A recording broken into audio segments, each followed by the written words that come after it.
Have you ever noticed that jugglers don't really look at their hands while juggling? They're more focused on the objects that are in the air. So how do they coordinate their hands? A lot of people know how to cycle, but no matter the terrain, how do they stay balanced and know how to adjust? Our experience of the world and what we are capable of goes far beyond the sense of sight, hearing, taste, smell and touch that people talk about. Our bodies and nervous systems are taking in much more information every second than we are consciously aware of. And we have way more senses than you've been taught about. So let's take a look at some of these hidden senses. But before we do that, don't forget to subscribe to Just Learning. Number 1. Proprioception. This is your ability to know where the individual parts of your body are without looking. To experience it, close your eyes and touch your nose. Seems easy, right? But how did your brain know where your hand was and direct it to your nose with your eyes closed?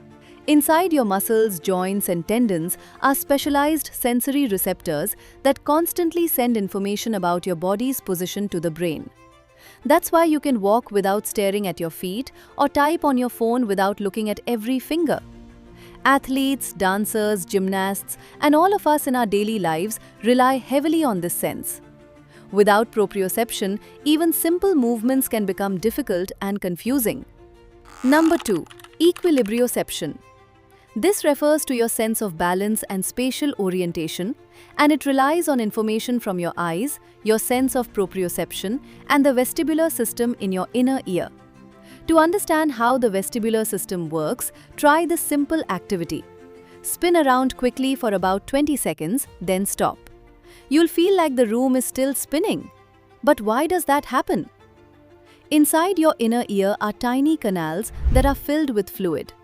Whenever you move your head, the fluid shifts, which moves the tiny hair present in those canals, which in turn sends signals to your brain about your movement. In the activity we told you to do, when you suddenly stop spinning, the fluid keeps moving for a few moments. Your brain still receives signals suggesting you're rotating even though you've stopped. When the vestibular system doesn't function properly, we can experience dizziness, disorientation, and nausea. Many astronauts face this challenge after returning from space. Their vestibular systems need time to redress, adjust to Earth's gravity. We even made a video about this particular phenomenon, which you can check out by clicking on the link on the top right corner of your screen. Number 3. Kinesthesia. Even with your eyes closed, you can tell when your arm is rising, your head is turning, or your legs are moving. That's because your brain can sense movement without needing to see it. This is your sense of movement. Kinesthesia and proprioception are closely related, and many scientists consider kinesthesia to be part of the larger proprioception system. Think about the act of climbing a step. Proprioception tells your brain where your foot is placed on the step. Kinesthesia tells your brain that your leg is lifting, your knee is bending, and your foot is moving forward to the next step. Together, they allow you to move smoothly without constantly watching every part of your body. Number 4.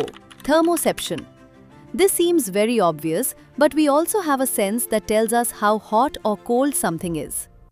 Your skin contains special receptors called thermoreceptors that detect changes in temperature when heat flows into or out of your body. Imagine touching a metal spoon and a wooden spoon that have been sitting in the same room for hours. Surprisingly, the metal spoon feels colder, even though both are actually at the same temperature. So what's happening? Metal conducts heat away from your skin much faster than wood. As a result, your skin loses heat more quickly, and your brain interprets that rapid heat loss as the metal being colder. Number 5. Nociception. This is your body's ability to detect harmful or potentially harmful stimuli. It plays an important role in the fight or flight response and helps protect us from danger.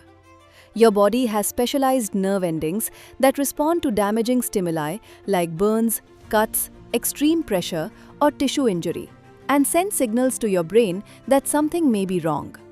After your brain interprets these signals, you experience pain. But nociception and pain don't always match. Sometimes, your body is still sending danger signals, but you don't feel much pain anymore. For example, when a patient under general anesthesia responds to surgical stimulation as increased heart rate and blood pressure, it is because of nociception, not pain. In other cases, the opposite can happen. You might feel real pain even when there's no active damage happening. For example, a patient can experience neuropathic pain after they have a stroke, even though there is no nociception. Number 6. Chronoception.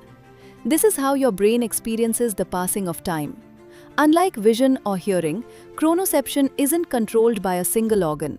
Instead, your brain estimates time by combining information from attention, memory, and changes happening inside and outside your body. That's why time feels different in different situations. When you're bored or waiting, time feels slow. But when you're busy, deeply focused, or having fun by watching videos like this one, time seems to fly by. Your brain isn't measuring time like a clock. It's constantly interpreting experiences and using them to create your sense of time. So, did you know about any of these senses? Funny thing is that these, along with our 5 traditional senses, aren't even all the senses we have. There are so many more that we haven't mentioned in this video. And neuroscientists continue to discover new ways in which our bodies perceive the world around us. If you learned something new today, let us know in the comments below. And don't forget to like this video and subscribe to Just Learning for more.